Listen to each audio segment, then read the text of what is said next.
singing to you. Every time we turn live, man, you know it's the truth. Every after show, moving down, it's the time to move around. No Gimmicks podcast is going down. Every night, every time in the ring. This is time for no gimmicks, no, we doing our thing. What's your state of mind? State divine. Moving down a statement when we take the line. This is exactly wrestling the state design. When you see Stone Cold like me, with the stunner in the world, exactly, man, what we bring. Every night we move like Brock Lesnar, the F5, no gimmicks.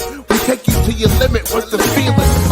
When we live in the air, you know we on, it's the time. Guarantee we move, you know how we respond. The state design, the state design when we feel it. Moving down, what's the healing? No gimmicks. Yo, what is up, people? Welcome back to the No Gimmicks here on the DFPN. I am your host, Black Mac, along with Frank D. Or did you figure out a name yet? No, it's still a work in progress. So I'm still the fabulous one, the fabulous Frankie D. Yeah. I was prepared to give you another alias tonight. So. Yeah, well, we're still working on that. It's a work in progress, bro. All right. So I appreciate it. Yeah. All right. Until then, we have the fabulous one, Frankie D, in the building. Right. That's right. Yes. And we are first and foremost, before we get into the show tonight, I do want to thank the people of the No Gimmicks podcast fan group that we have on Facebook.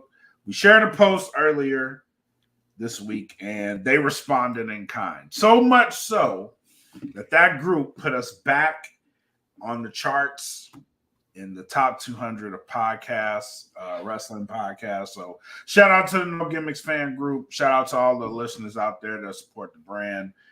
We appreciate that very much. That was very cool to see happen real time. So very good week that we had charts wise. So thank you to the group.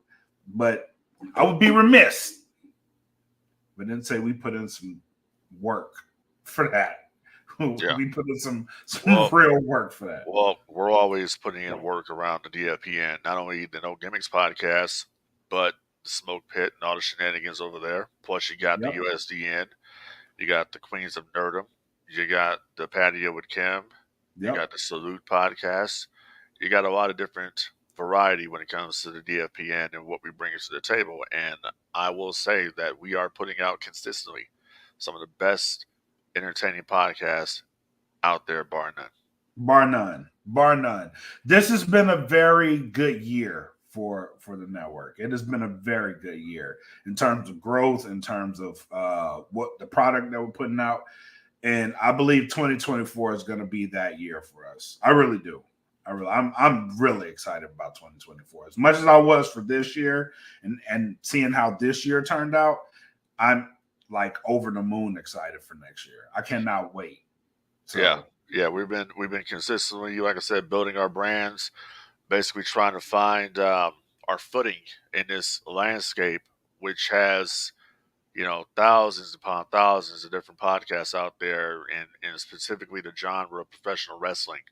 And I believe that we are putting out a great product. We put a lot of work into the No Gimmicks podcast. We put a lot of work into wrestling with our thoughts previously. I know that I put a lot of work into, and myself and Steve Gurrick and Teddy Long, when we were doing Gurrick before our podcast, put a lot into that. So it's always been consistent when it comes to anybody that I associate with.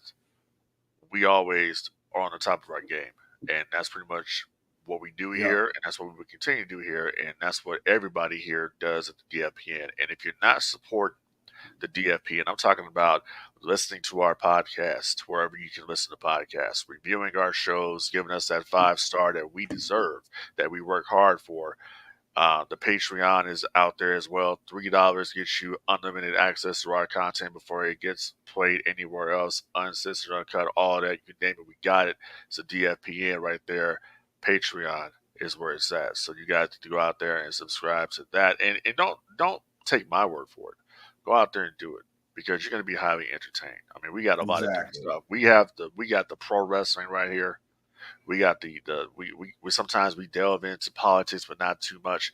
We got entertainment that we delve into, We got the nerds that do Star Wars, which look at me. We I've gone on that show. I'm saying a couple of times. We have such a variety. We are, when it comes to podcasting, and I don't care what anybody else says. When it comes to podcasting, we are shit. Period. Point blank. Period. Period. That's the bottom line. I have to agree with that. Speaking of the Patreon, this show is on the Patreon tonight. So if you're hearing our voices, that means you are not watching us live. So to watch us live, get on over to the Patreon. Again, $3 a month, man. It gets you interacting with these podcasts. So come on over, patreon.com/thatfeelingpodcast. We do have the Bandcamp as well, thatfeeling.bandcamp.com. We also a brand new sponsor for the podcast, and that's Cons Customs Creations. Follow her on IG at Cons_Customs Creations, and on Facebook at Cons Custom Creations Facebook page. So shout out to her. She did a couple of the new No Gimmick shirts. One in particular was worn by Maya World during her, I want to call it a mini feud with Izzy that garnered the attention of Mercedes Moné. She was wearing that shirt so follow her on IG, follow her on Facebook. Thank you for the sponsor for the month of November. Don't want to cut you off, but repeat what you just said there, because you cut out for a minute there. Seriously? You sure did, sir. Hold on. So again, this shirt that was worn by Maya World during her mini feud with Izzy, that was made by Cons Custom Creations. So make sure you go follow her on IG, follow her on Facebook, and thank you for the sponsorship for the month of November. Was I clear then? Sir, you were clear. All right. Let's get into the show, man. For this month, we got, for this show in particular, we decided that we wanted to go retro. And we talked about it before the show. And going retro, yesterday was Halloween. Knowing that we normally record these on Tuesdays, but this year Halloween fell on a Tuesday.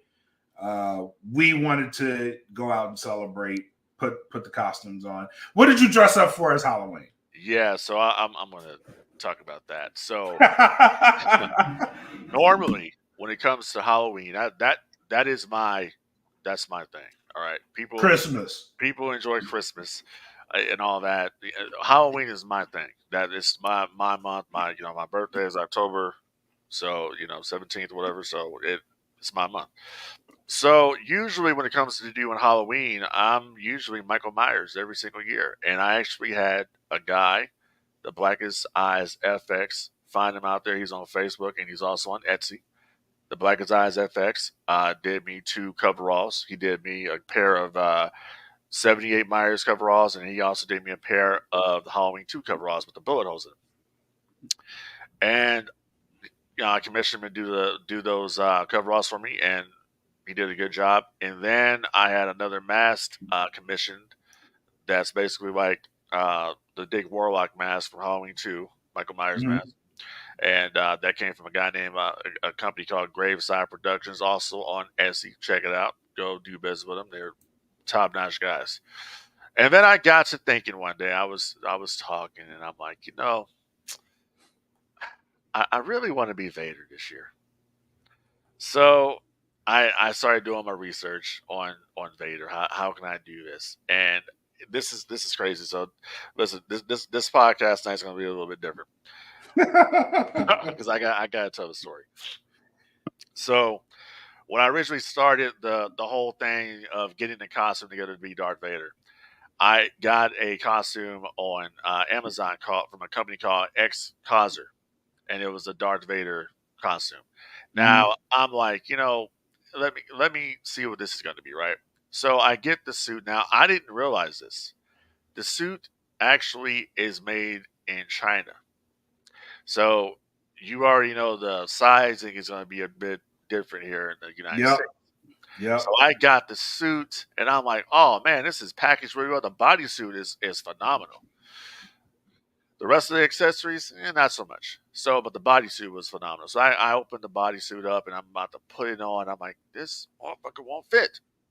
So I'm like, damn. I'm like, this damn suit cost me like $200 and it don't fit.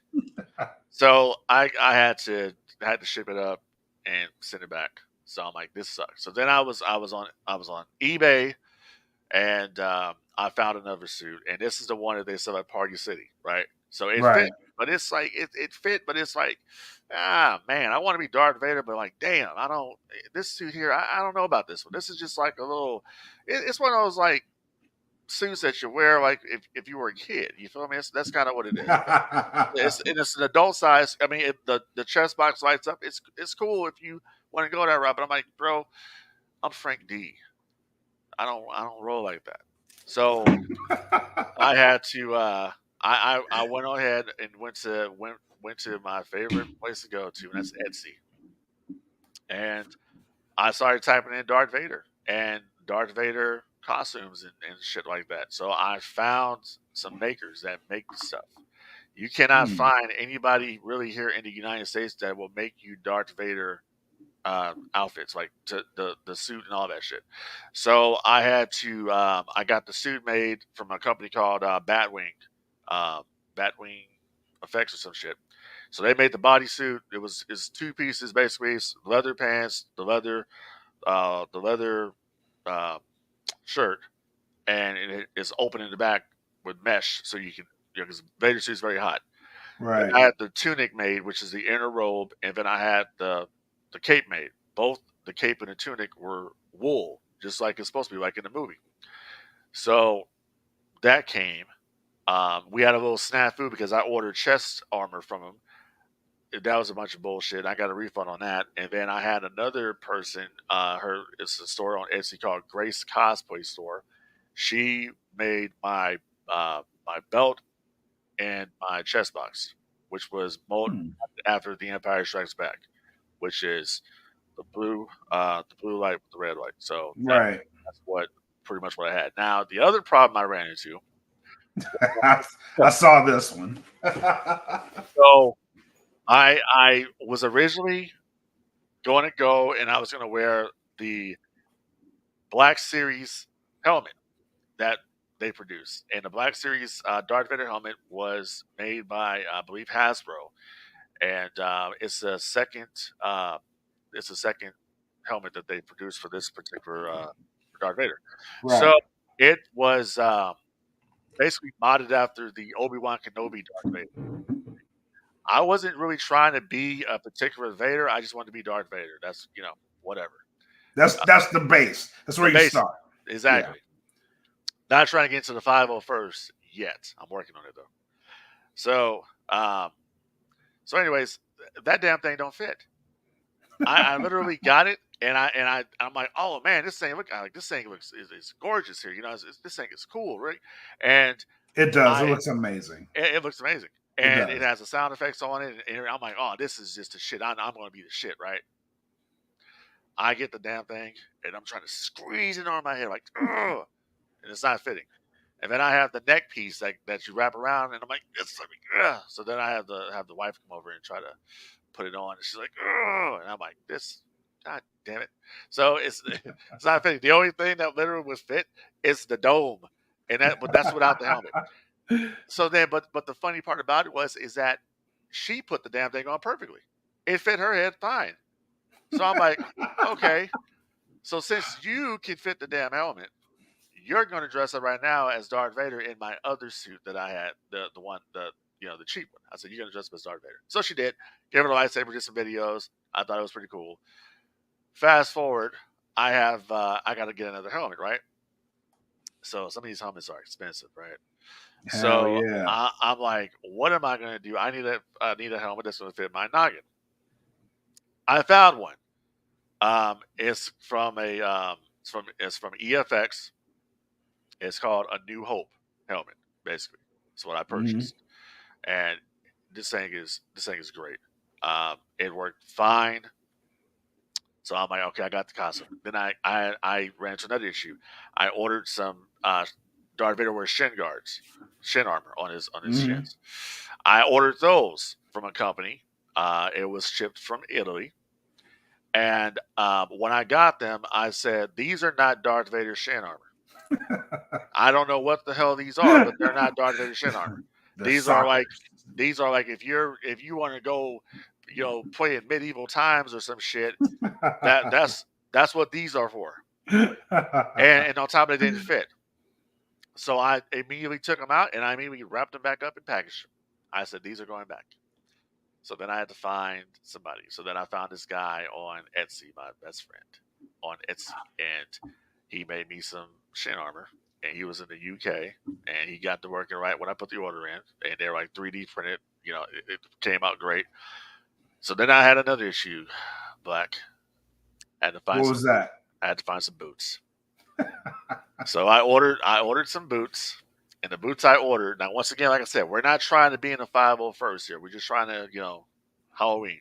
Right. So I originally ordered some boots, and the boots were cool. They looked real good. They would not zip up past my calf. So I'm like, what the hell? And I went on there and looked on Amazon where I got them from. And I'm like, oh, a lot of people have had this problem. Okay, cool. Mm. So I sent those back. I got some Gotham boots, Batman boots. Is pretty much what I got, and they worked out fine. Now, do Yeah. they match what you tried to go for? Absolutely, because you're not. No one's really paying attention to the boots really, because the shin armor goes over the boots. So Okay. yeah, so you're not really paying attention to it. So basically, after that part, I'm like, I really, if I'm gonna do this, I gotta do it right. So then I started ordering some different equipment. So what I think I ordered what's called the Zoom Multi Stomp, which is the guitar pedal, is what I ordered. That is what a tuner. lot exactly. That is what a Yeah. lot of cosplayers use to make their voice, try to mimic James Earl Jones, which you can't, but it changes your voice enough to be Darth Vader. So I purchased that. Purchased about 2 amplifiers. One of them was to make the Darth Vader breathing sound, and then the other one was for people to hear my voice. So I had the whole setup. So I put all this together. Then I got my chest armor, and I didn't really like the way it came out, to be honest. I got off work. I went to Walmart, bought 2 cans of spray paint, uh, and I sprayed it, basically painted it the way that I wanted it, which was painted gunmetal. Made it black, but the parts that are black, just Right. spray paint them, glossing them up, and then spray paint the other parts that were originally silver. I spray painted those gunmetal, and it came out perfect. It just looks phenomenal. And I had my suit, and so I was ready to go. It took the wife about 45 minutes to help me get dressed. And I was ready to go. Had all my shit on. I was out, and then people started coming up, and the little kids were like, "Oh my God, Darth Vader, Darth Vader!" And some Jedi came around or whatever, and it was just fun, man. Like it was crazy. She was dressed up as Din Djarin, Mandalorian, so she had the Grogu on her hip. So it was fun, man. It was cool. It was a very cool experience, and I really. Want to join the 501st. I really want to be a part of that because the 501st does a lot of charity work, and I'm like, just seeing just my interaction last night with the younglings, the little kids, Yeah. And how they were last night and how they were happy, to see Darth Vader and all that. I'm like, I really want to take this and go on the road. I want to go to visit sick kids in the hospital and That's awesome, man. do some charity stuff like that. You know what I mean? So I'm looking into that. So now I'm reading. I'm on the 501st Legion website because they have one here in South Texas. Mhm. So I'm looking there to look at the detachments there to basically try to put my costume in order. I pretty much have a good idea of what to do, and it's just sky's the limit, man. So that's what I'm working on. That's what's up, man. We do have a DFPN has a resident cosplayer now, so we may have to reach out to him. He's very well connected, and he has a lot of those connections. He also does cosplay for charity work as well. So I'll hook you up with a contact, bro. That's some good shit, man. I'm glad you found that. I'm glad you took to it because it seems like you're happy as fuck doing it. Yeah, no, it's like that's my thing, dude. It's like, and I wasn't even a Star Wars fan like that before. Like I used to be, man. I used to be one of these people where I was like, real How the dude. hell? So How did you get into Star Wars? it was New Year's 2015, and we decided like, we're just gonna stay in the house and like, what do you want to do? My wife's like, oh, let's just watch Star Wars. I'm like, I don't want to watch that shit. I said, real dudes don't watch Star Wars. Real dudes, real dudes in the hood don't watch Star Wars, right? So look at you now. Yeah, we watched it in machete order, and Okay. I saw it and I'm like, oh shit, right? And it was like one after the other. I'm like, okay, all right. So ever since then, I've been hooked on it, and That's cool. I watched all the shit. Like, yeah, there's two things that you get me on. That's horror and Star Wars. Third is wrestling. That's cool. Wrestling used to be number one. But now number one is Star Wars. Number two is horror. Number three is wrestling. That's cool, man. Again, I'm glad you found it because that's some cool shit. And I know building that shit wasn't easy. Yeah. Classic. What you're describing is the classic cosplayer. Like that's everything that they go through. Yeah. And then some people get to building their shit, and you'll get there one day. I'm pretty sure. Oh yeah, I'm determined. I am determined. Cool shit, man. But that's a cool Halloween story. I was just me. I stood outside and passed out candy, but that's cool. I got home. Cool. I got home pretty late yesterday, so. And this is the first year that I didn't have to go trick or treating, so I took full advantage, bro. I ain't gonna lie. I told my kids was like, Kimani was like, I don't want to go. I was like, yes. Yes. Let's stay home. I'm happy. But yeah, man, cool shit. Yeah. All right, man, let's get into the show. This show is in its entirety. We're gonna be we're gonna call this a retro show, but we're gonna take a look back at one of the classic WCW pay-per-views. Came around at a time where the industry had just got turned on its head by the events of Bash at the Beach, and this was kind of the steady flow of the aftermath, so to speak. But tonight we're going to be looking at Halloween Havoc 1996. We had debated this show because we said we wanted to look at a Halloween Havoc, and I was torn in between two, and it was this one in 97. And I was like, I like 96. We both agreed on 96. And I was like, I like 97 because it has one of my favorite matches ever. But as a whole, I think I like the pay-per-view from 96 better. So, I think as a whole, when you compare 96, 97, 98 Halloween Havocs, 96 to me is always going to be the stronger show. Yeah. 96 had they had better matches. Halloween Havoc 97 had two matches on it that I would say probably the worst matches. well, Halloween Havoc had two matches on it that I say would save the show. Oh yeah, true. That saved it was it had Eddie Guerrero versus Rey Mysterio. Yep. And Macho Man versus Diamond Dallas Page, Las Vegas Sudden Death match. Yep. I think the rest of the show, it was whatever. Halloween Havoc 98.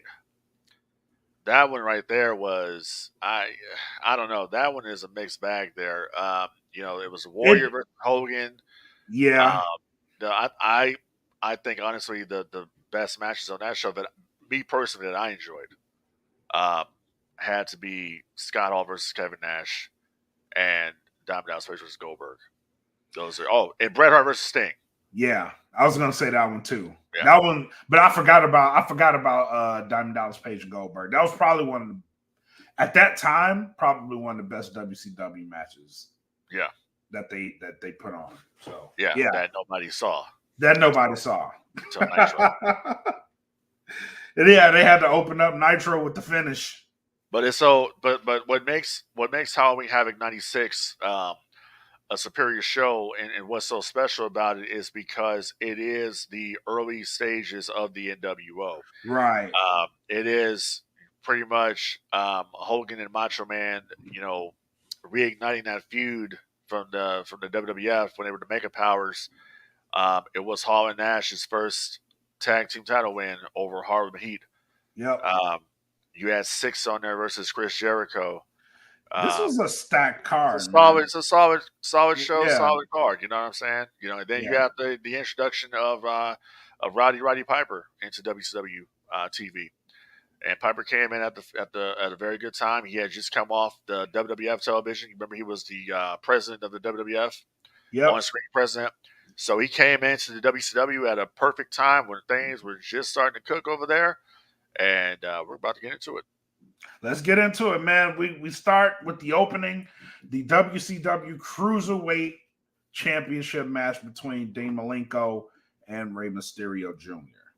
And this was, if I'm not mistaken, was this was a match where Mysterio, it was something with this mask. So Dean Malenko, if I remember the TV leading up to this, Dean Malenko had been basically trying to get Mysterio's mask. Right. He actually attacked Rey Mysterio, I believe it was on the WCW Saturday night, the night before Halloween Havoc. He actually attacked him and took his mask, and Tony Schiavone had to cover Mysterio's face. So it was very personal from the jump. Right. Mysterio and Dean Malenko, and I thought at Halloween Havoc they had a phenomenal. This was a classic technical versus high flyer match that just worked. Yeah. And this was also, for me, the precursor of what would happen the next year with him and Eddie Guerrero. I thought this was leading on to what, all right, you had a great match with Malenko. Now let's see what you do with Eddie Guerrero type of thing. But this was a banger of a match. Absolutely. Absolutely. Yeah. No doubt. Absolutely. Who got the win in that? Mysterio, right? No, I believe it was Malenko. Malenko got the win in that match? I think he did, yeah. Yeah, I haven't watched it in a while, but let me look it up so I can be sure. All right. But I'm pretty sure. It was Malenko got the win on that one. Let's see. Yeah, because in that match, I think Malenko won, but Mysterio ended up getting his mask back. Yeah. If I'm remembering that right. Well, I'm looking it up right now, so bear with us. I'm using the Google machine. Because it's been a while since I actually sat down and watched it. I'm going basically by memory. So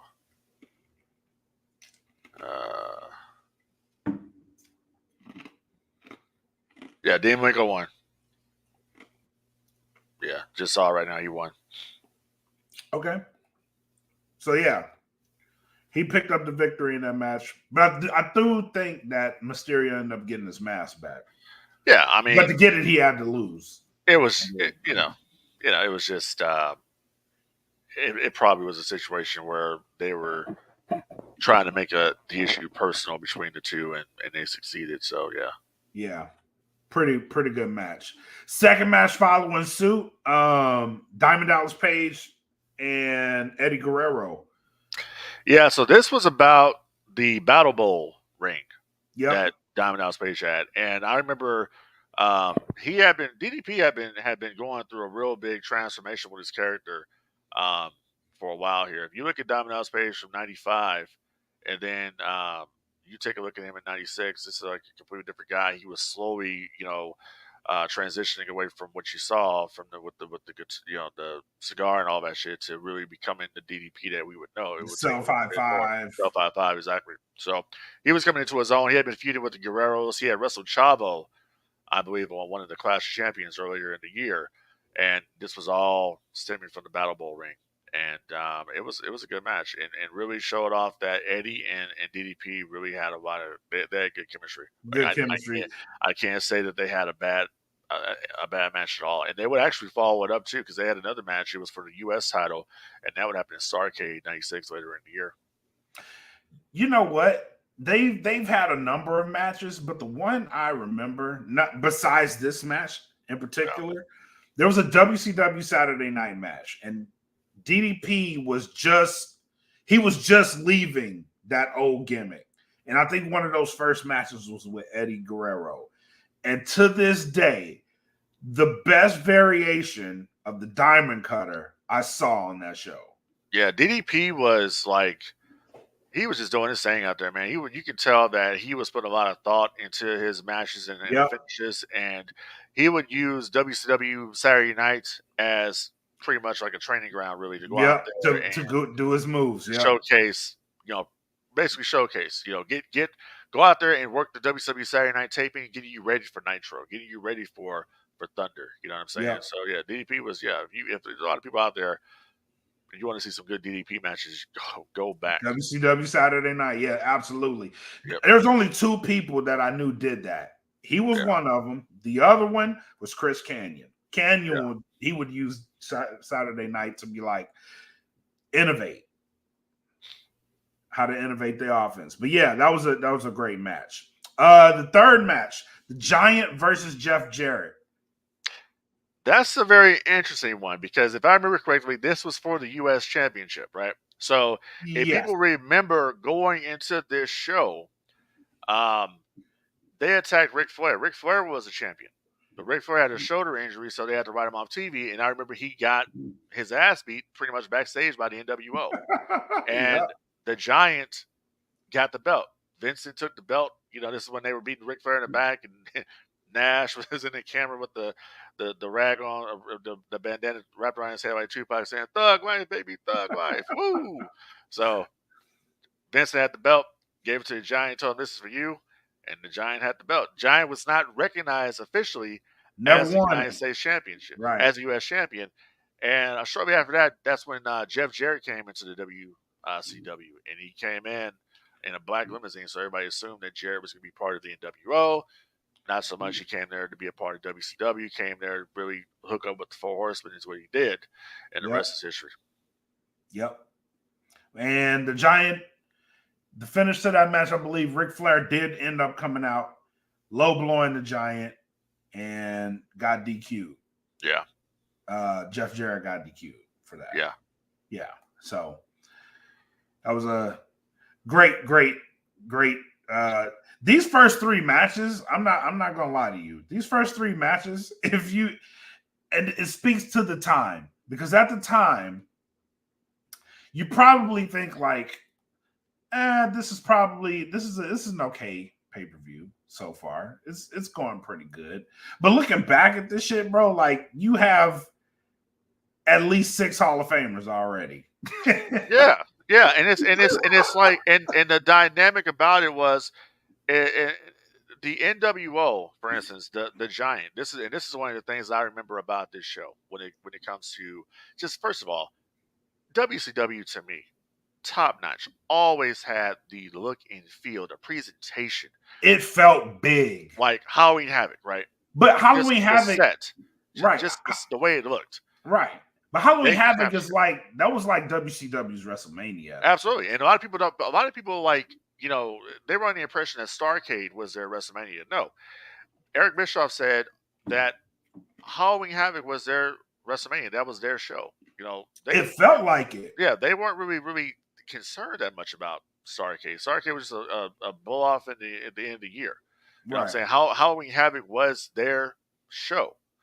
So one of the things I remember about this particular show was the NWO came through the crowd for their entrance, and I thought that was so good because I really hated when the NWO when they would come through the entrance like WCW wrestlers. So when you kept them coming through the crowd at this show, the NWO, like if you remember, Ted DiBiase was announcing the NWO guys, and they had a big NWO banner at the top, and they would come down through the concourse, And I'm like, this is cool shit. This was like guerrilla warfare type shit. You know what I'm saying? Yeah. So I love that aspect from the production wise and just the graveyard and all that. I mean, WCW really captured what it was for Halloween Havoc. They really did. They And the really did. sets got better.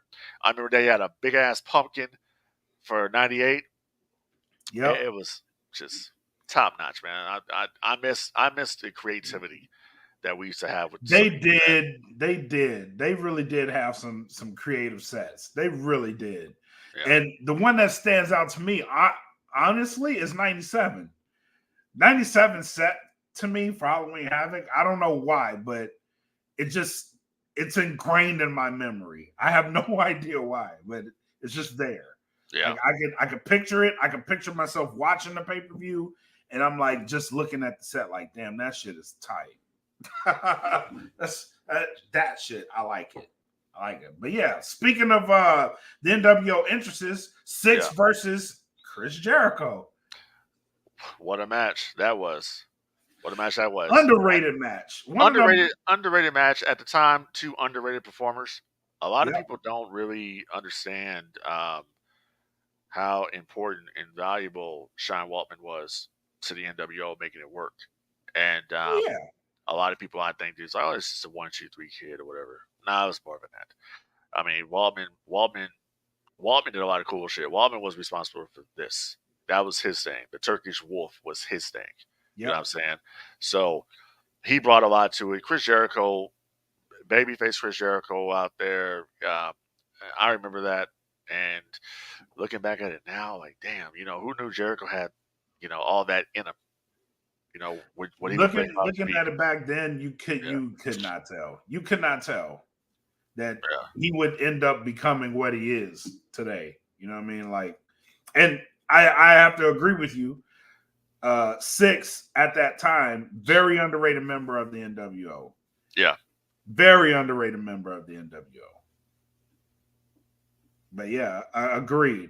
And this featured a Nick Patrick spot. So and that's the thing. So this match here was basically like a filler because they were telling a story with Nick Patrick and Chris Jericho, because Nick Patrick and Chris Jericho would then have a match next month at World War III, in which my man Teddy Long would accompany Chris Jericho to ringside during that match.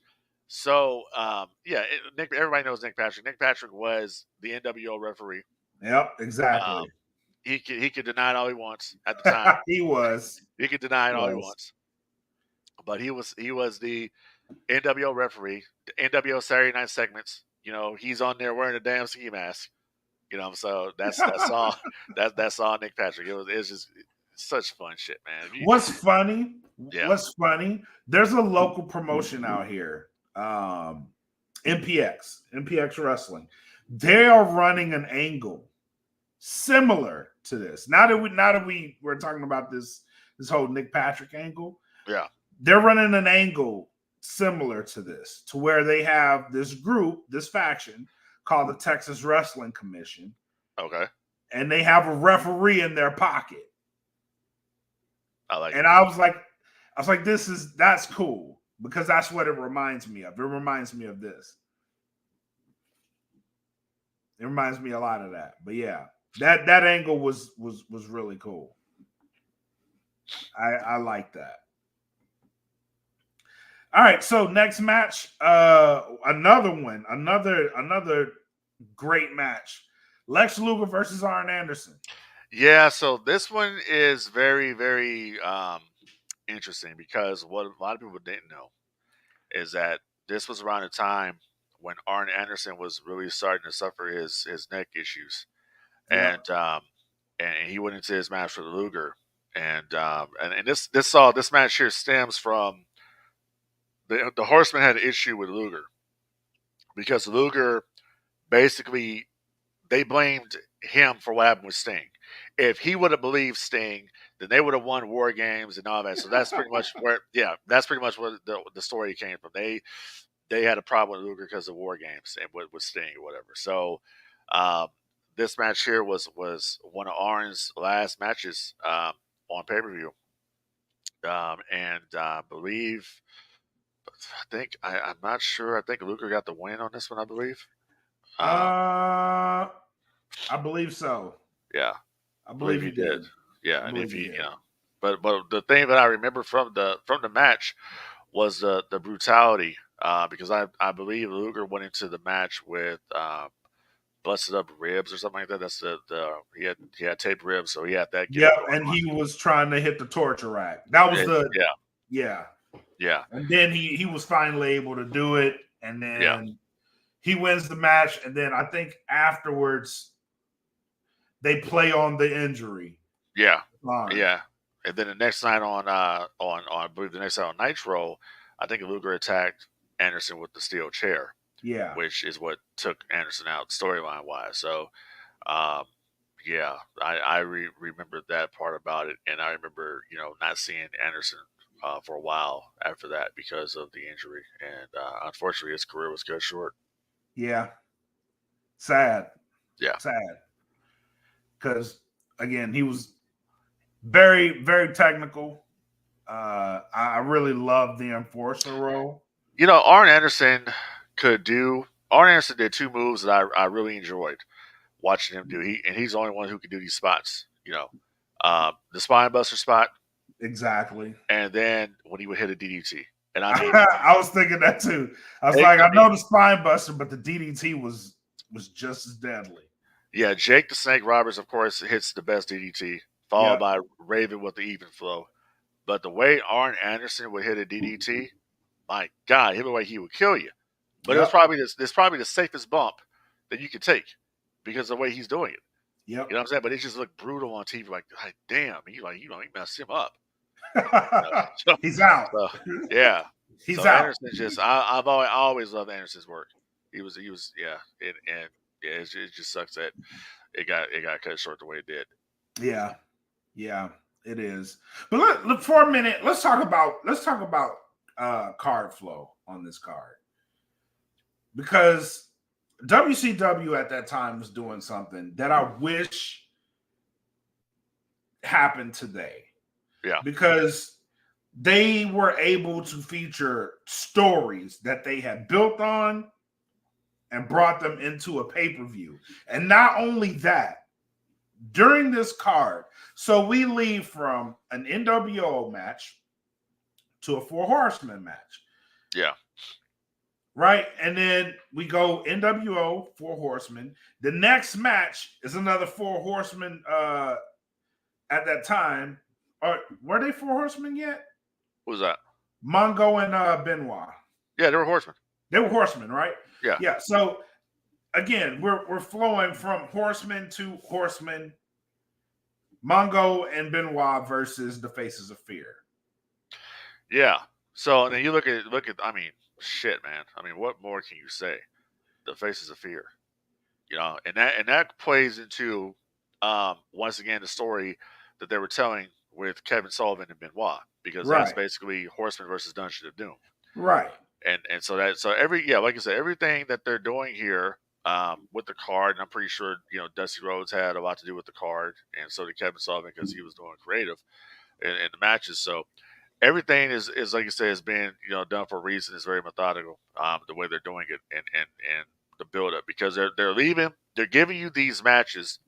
They're giving you the matches, but they're leading to the big stuff.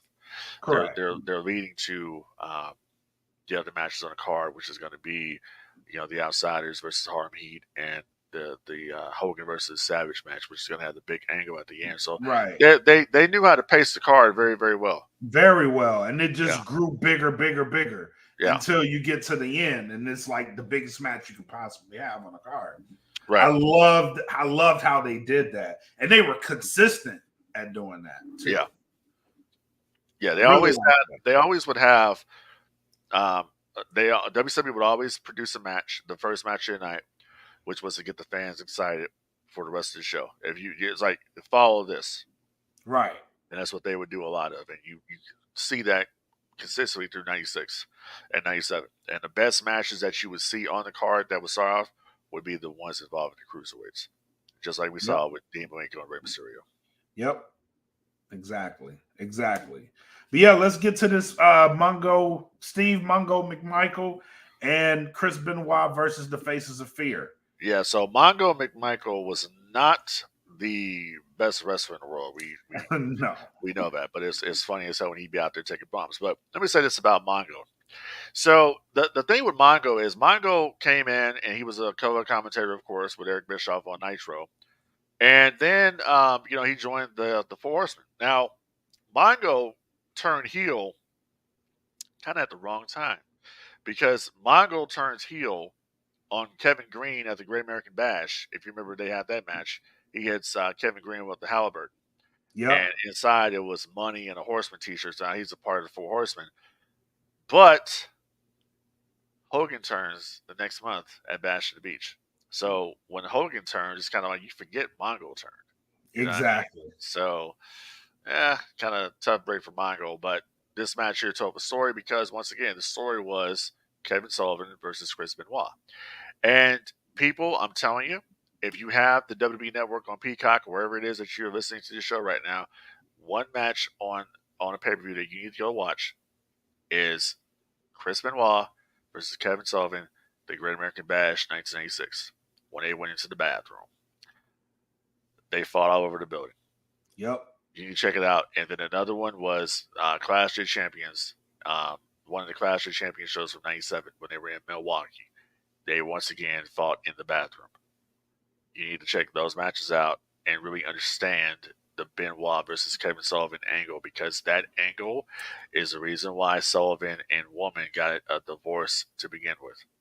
Yep. Because Benoit and Nancy, Woman, started seeing each other for real. So basically, the man wrote his own damn divorce. Life imitating art. Exactly.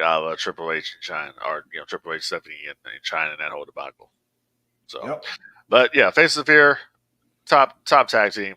Wish they would have did more. I don't think that the Faces of Fear ever held the World Tag Team titles in WWE. No, and it's a damn shame because they were phenomenal. I really did like them as a tag team. Yeah. Yeah, they were excellent, man. Yeah, they were. I was so mad when they split them up, man. I don't understand that. I was so mad. Like I never got that. Ming and the Barbarian. I mean, Ming, they could go on their own, but together that was a. Oh my God! It spoke for itself. Yeah, it spoke for itself. Yeah, definitely. Yeah, they definitely should have held gold and didn't. Yeah, so sure did. Yep. They never did. They came close though, because you remember they had a tag team match for the World Tag Team titles. They had two chances. The next month at World War III, it was a triangle tag match. It was Hall and Nash versus Hall and Nash versus Nasty Boys versus the Faces of Fear, and then they had Starrcade '96. They wrestled Hall and Nash. But let me segue here real quick to the Nasty Boys, because talk about the Nasty Boys right quick.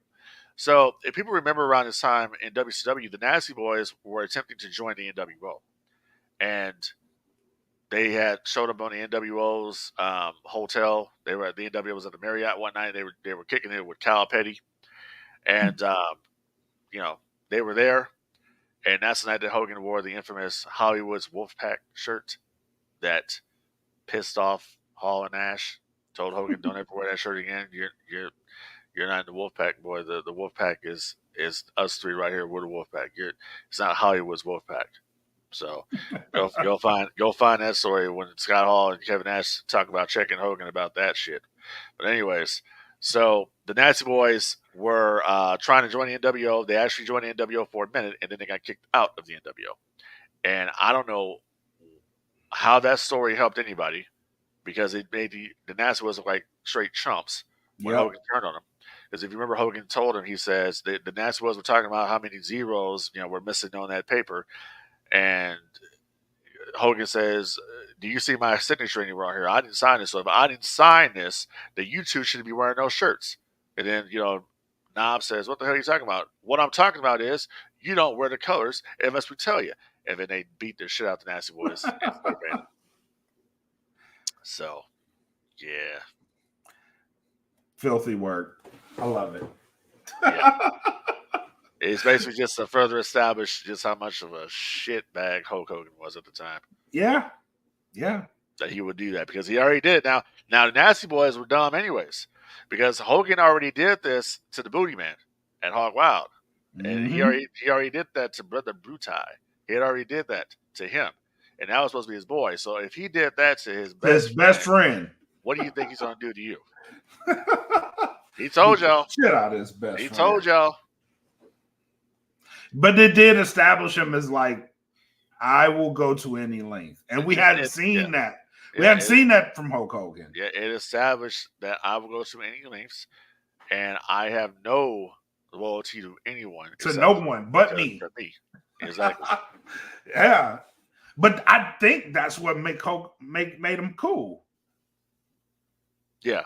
The fact that at that time, well, at least at that time, like the anti-hero was in. Well, but see, that's the thing with Hogan. See, Hogan, I don't think was really trying to be a anti-hero or trying to be like kind of cool, hip like Hall and Nash. I think Hogan was really trying to be the ultimate bad guy he could. I think so too. He wasn't worried about that. He wasn't worried about being cool. He wanted to be the big heel. He even said it. He says Hall and Nash were cool. I was the sole bad guy in the NWO. I tend to agree with that. Because Hall and Nash, they were heels, but were they really heels?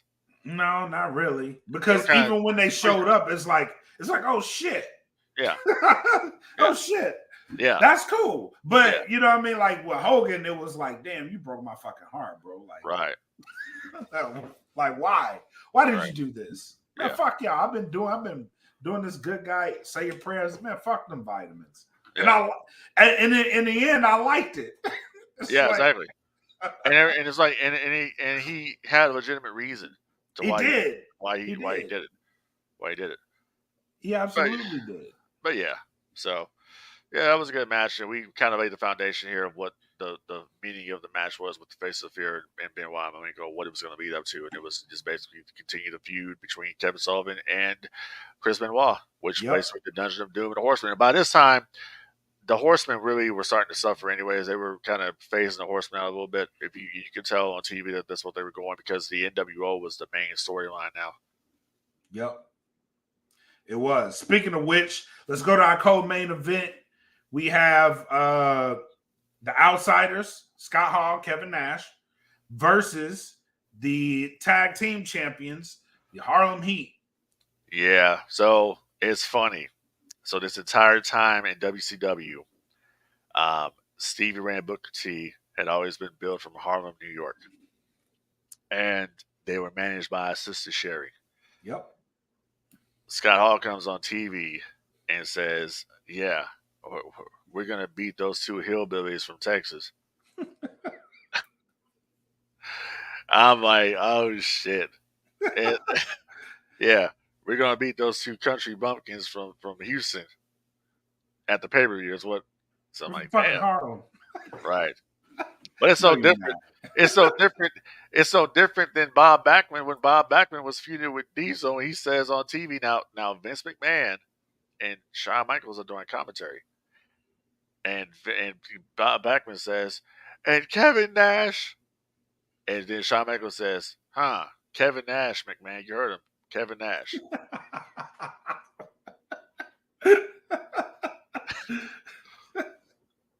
Hey man, shit happens. Right.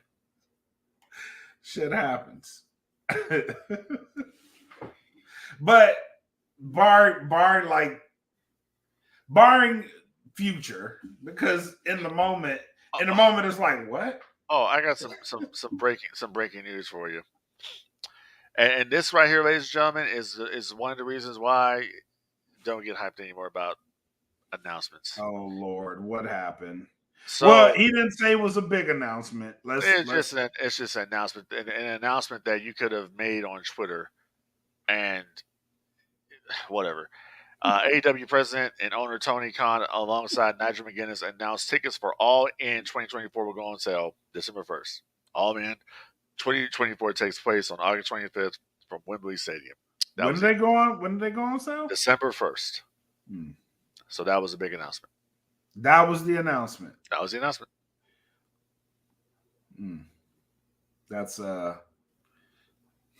it's interesting. Yeah, I mean, I was at SmackDown about 2 weeks ago, and they made a big announcement there too that tickets for Monday Night Raw will go on sale that night for March 4th, 2024. I mean, it's not a bad announcement, but again, I'm leaning towards your side. Like, this could have been announced on Twitter. It's about tickets going on sale for a show. Yeah, it's not it about. it's not announced on Twitter. That's not really important. You're right. Building You're right this, about you're that. building this up to be like there's just some big announcement, like it could be potential earth shattering, and it's nothing. I don't know if he put that much stock into it, but I get announcing that you will, or putting out that you have an announcement to make, makes it seem important. If I have an announcement to make, it would be simply this: where is Obi-Wan? Stop. Where is Padme? Yeah, I did that. I did that too. Is she safe? Is she all right? I couldn't have. She was alive. I felt it. That's funny. That's funny as fuck. But anyway, let's jump back into this match. Yeah, let's so jump into it. So we have the Outsiders versus the Harlem Heat tag team championship match.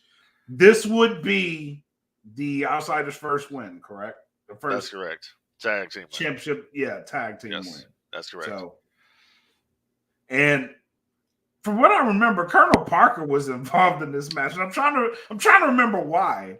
Okay, so Colonel Parker was the co-manager of the Harlem Heat.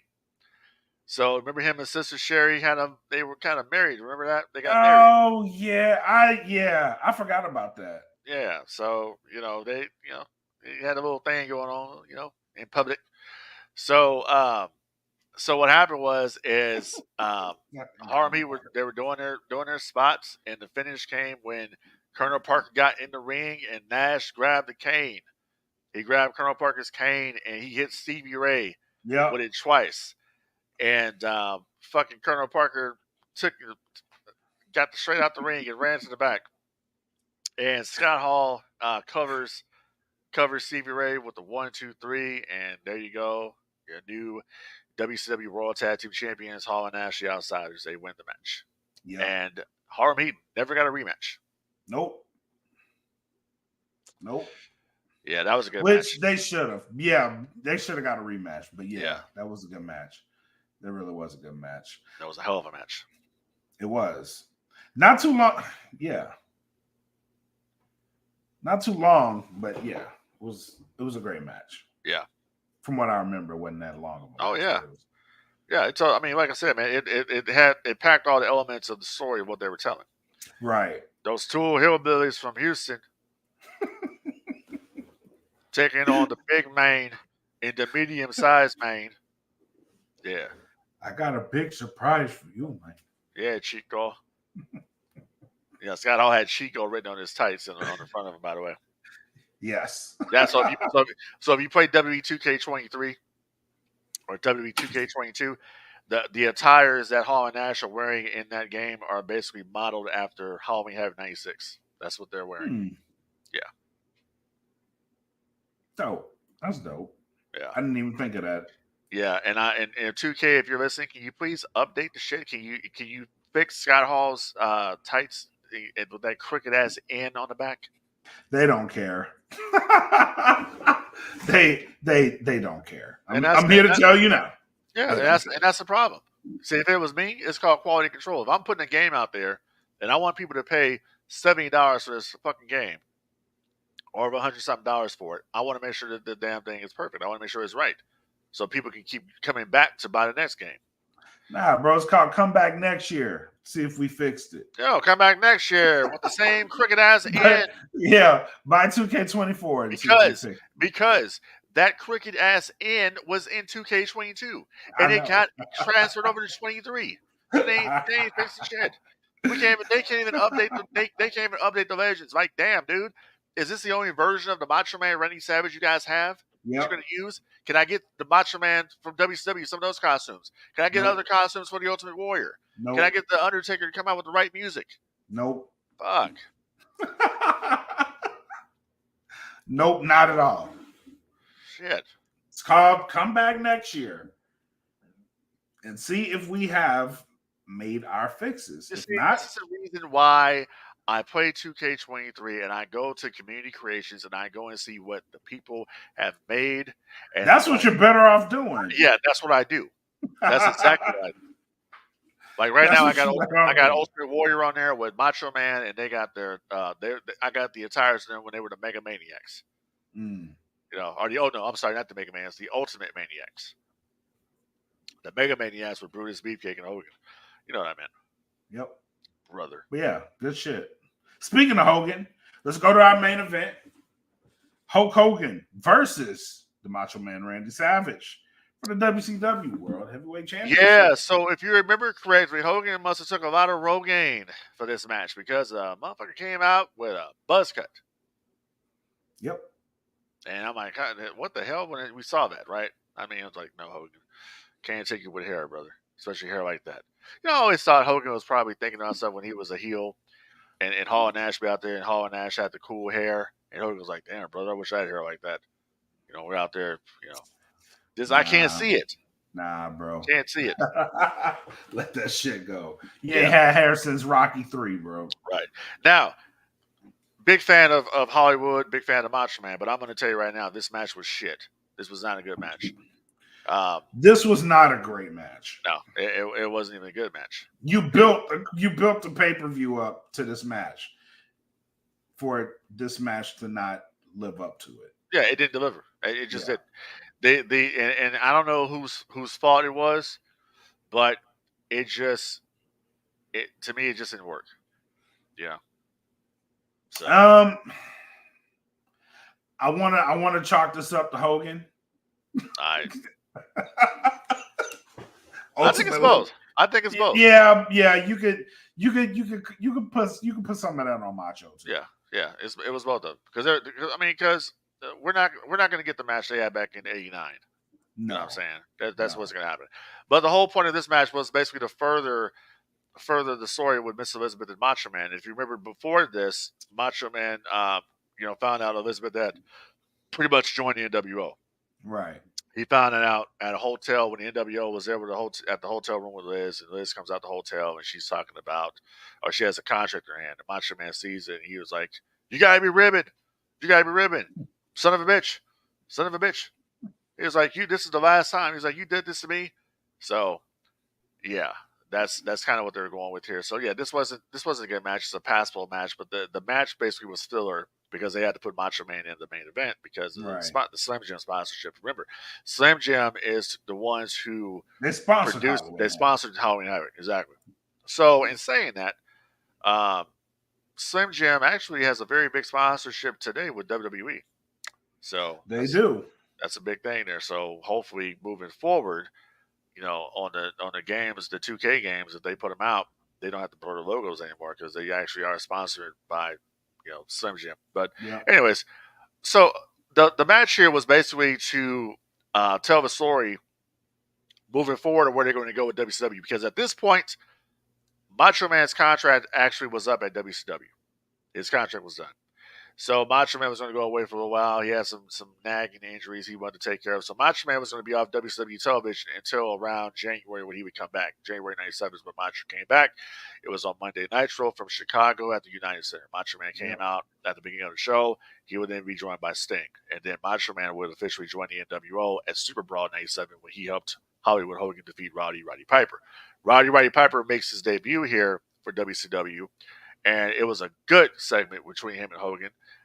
Piper out there, spitting some facts to Hogan. Hogan spitting some facts to Piper. And Hogan delivered one of the most infamous lines I ever heard him say. And it was great. He says, "Oh, by the way, Piper, when you go to the bathroom, when you leave, when you go to the bathroom, you're supposed to squat in that one." Because he's wearing that damn kilt. Yep. So Piper says, "Let me tell you something." No, let me tell you something. You're messing with Hollywood Hogan and the NWO. you step back into my world, I can still see you got the makeup on your face, Piper. And when I look in your eyes, maybe we need to have the war that didn't sow the score. What do you think about that? You know what I think about it? I'm the reason you got no hair, and what you gonna do about it? Yeah. He's like, your day is coming, Piper. Let's go, Giant. Take your hands off me, Sprout. Talking to the Big Show. Yep. So, yeah. Great introduction. Hell yeah. Great introduction. But but the thing about it was so that segment continued because Piper had the belt, and Hogan and Giant go back in the ring for the belt. And then Piper is talking to him, and he starts talking about Liz. He says, I caught your act, grabbing Liz by the hair and all this. And they never, like WWE has that tape somewhere because the pay-per-view feed gets cut there because they're out of time. But he was still doing his promo, and they were supposed to show the rest of his promo the next night on Monday Nitro. And it didn't happen. But let me tell you something about the next night on Nitro that was interesting too. The very next night on Nitro was the introduction to the Crow Sting sitting in the Raptors. They were in Phoenix, Arizona for Nitro that night. Yep. And it was, I think, the start, the beginning match, the first match of the night was Warrior Steven Regal versus Juventud Guerrera. And up in the top, you see Sting sitting there. And Sting is wearing a black T-shirt that says FX Studios on the front, and he's at the Crow face paint. And people are down there, and they started looking up at him. And there you go. That was the introduction of the Crow Sting. So there you go, man. The beginning of a year-long build. Yep. We might need to cover that one next. Yeah, we probably will. We might need to cover that one next. But overall, what do you give this pay-per-view? I give Halloween Havoc 1986 a 7 out of 10. Out of 10? We're going to use the 10? Yep, 7 out of 10. I think 7's fair. Yeah. I was gonna go 7, 7.5, 8. Yeah. I think 7's fair. Yeah, I'm going with 7 because it was actually the very first pay-per-view I ever ordered. It was a birthday gift for me, so it's very special, near and dear to my heart. So I'm gonna give it. That's a 7. Funny because the one 97 is the first one that I ordered. Okay. I watched 96 at a friend's house, but 97 was the first one I actually. Well, so back in the day, we used to be able to flick the channels back and forth or whatever. When you did that, you could watch the scrambled feed of the pay-per-views. Yeah. So that's how I used to watch them. And I'm like, can I order this one? So yeah, wasn't bad, man. 25. What was it? $25, something like that. 25 or 20? Yeah, 20. No, $27.95. Halloween Havoc. Yep. Coming a long ways from that. Now, shit, AEW wants what, $60 or some shit. They're 49, 50 bucks for a wrestling show. Yep. And now WWE is like a cheat code, but I would imagine if you broke it down, you'll probably be paying about the same. Yeah, and there are some places where they still offer WWE on traditional pay-per-view, but who's stupid enough to do that? True. You might as well get that Peacock. Yeah, you got that Peacock or you got that WWE network, outside the United States. That's what it is. Yep. So, but yeah, overall, this is one of the better Halloween Havocs. Again, because it followed one of the best times in professional wrestling history. This was, looking back at it, like, in the moment, you just knew something was happening, but looking back at it, you see how special it is. Right. And how fun it is to look back at. So very, very fun pay-per-view. Yeah, definitely. Very, very fun pay-per-view. All right, man. Final shots. What you got? Final shouts is check out the DFPN on the Patreon. $3. Check it out. Join it. We got the United States Department of Nerds. You got the No Gimmicks podcast. You got the Patio with Kim. You got the Salute podcast. You got the Queens of Nerdum. You got everything out there. You got a variety for only $3 on the Patreon. So go subscribe today. Give us a shot. You feel what I'm saying? You can get it for a month. If you don't like it, hey, you ain't got to pay for it no more. You can tell us the reason why you don't want it. You feel what I'm saying? So that's all it is. Check us out on YouTube as well, the DFPN YouTube channel, where you can see full episodes, also some clips on there. We're also on the Facebook page, the No Gimmicks Podcast on Facebook, the Smoke Pit on Facebook, the USEN on Facebook. We're all on there. Just look for DFPN, and you will find the links to every single group that we have on there. And pretty much other than that, help control the pet population, have your pets spayed or neutered. And that's pretty much it. All right, man. From here, we got Mission Pro Wrestling. They just announced their first match, and Bougie Reality is making their return to the promotion, and they are going to be in action, putting their belts on the line. So make sure December 9th is Silver Bells 3, Mission Pro Wrestling. I will be making a drive back up there or back down there for the event. So make sure you guys get your tickets at missionprowrestling.com. We will be sponsoring again. So make sure you guys go tune into that. Also, make sure you're following us. We do have a Twitter feed, No Gimmicks DFPN on Twitter and IG. We're starting to pick up a little bit of steam on both of those. So make sure you follow us, give us a follow, and I have nothing else. You got anything else? Yeah, real quick. So Raj Giri of Wrestling Inc. just said this. He says, obviously, there's nothing wrong with announcing all-in ticket details, but promoting it as an important announcement just makes fans lose faith in these. You can just say you'll announce all-in ticket sale details and leave it at that. We'll see if this works for ratings. They seem to mean less and less each time. Hashtag AEW Dynamite. I totally agree with that. That's exactly what I was just saying. I can't say he's wrong. Yep. I cannot say he's wrong. Yep. So. And that's probably going to be the general consensus, which that's a whole nother show on its own, man. Yep. It's a whole nother show on its own. Yep. Next show that we're going to do right here, and I don't know, I'll get with Blak and see when we'll do it. But we're going to talk about AEW and their attendance and some ideas that we have to fix this. So you might want to take a listen to the next episode of No Gimmicks Podcast. Also, don't forget, rate the show.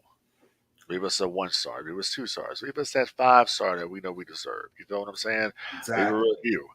Let's get the No Gimmicks Podcast charting and moving us up, because, like I said before, nobody is doing what we're doing. We're not a podcast that's kissing ass.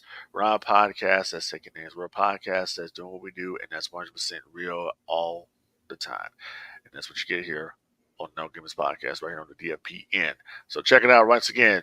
$3. $3. Patreon. $3. That's it. 1, 2, 3. That's it. That's it. That's all we got to say, man. That's enough. All right. So until next time, be easy and enjoy the fucking wrestling. Peace. And I know it's all business, all business, all business. We give them no gimmick. Yeah. And I know it's all business, all business, all business. We give them no gimmick. Yeah. And I know it's all business, all business, all business. We give them no gimmicks, gimmicks.